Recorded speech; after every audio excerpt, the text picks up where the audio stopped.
With this video, we begin to look at Larson 9, Chapter 3, Section 4, and particularly the topic of concavity.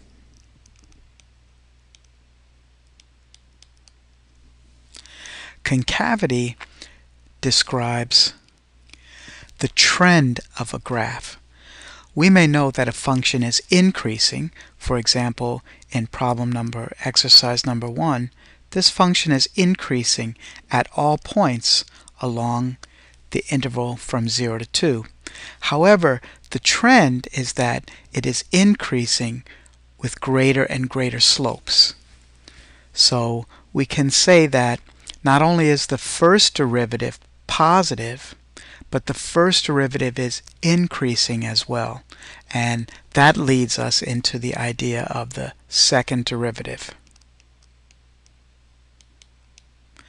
So as increasing and decreasing are ideas related to the first derivative, concavity or trends in slopes are related to or is related to the second derivative.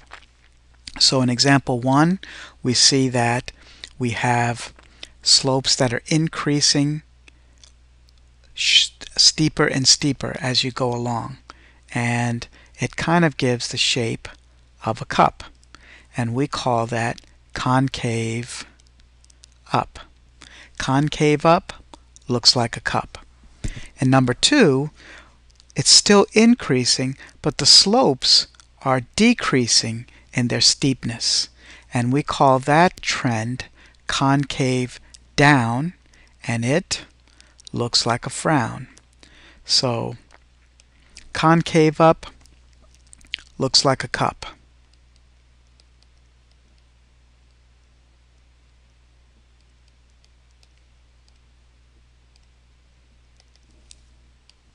Concave down looks like a frown.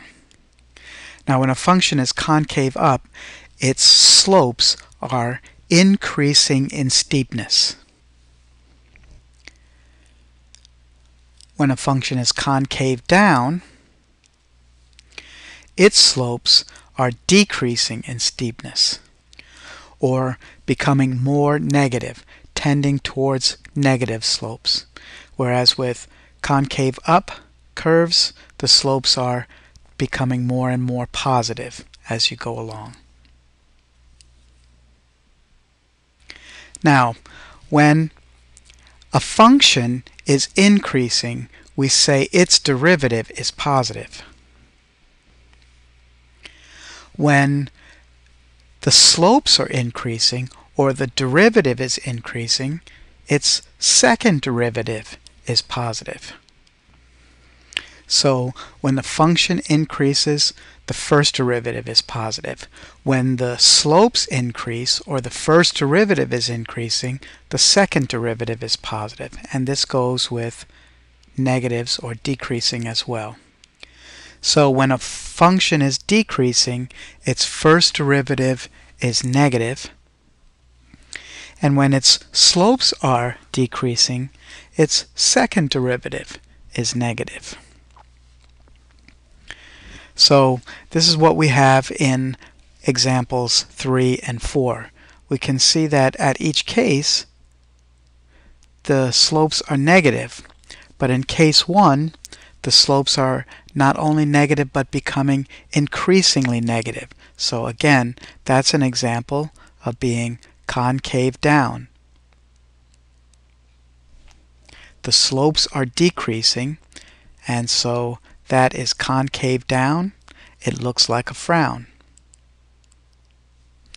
And in example 4, the slopes are still negative, but they're becoming less negative. They're becoming more positive, and so the slopes are increasing in steepness, and we say that that is concave up, and it looks like a cup. So there's another interesting diagram that some people use to remember this. When the second derivative is positive, the function is concave up. When the second derivative is negative, the function is concave down. So when the function is concave up, the second derivative is positive. When the function is concave down, the second derivative is negative. All right, we'll stop this at this point. That should be a good overview. Hopefully you understand. Concave up, shaped like a cup. Concave down, shaped like a frown. When the function is concave up, its second derivative is positive. Concave down, second derivative is negative.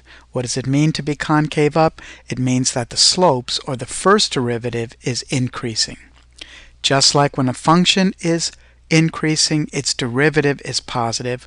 When a derivative is increasing, the second derivative is positive. When a function is decreasing, its first derivative is negative, and when the function's first derivative is decreasing, then the second derivative is negative. So hopefully that makes sense, and we'll go on to see some examples of this in the coming videos.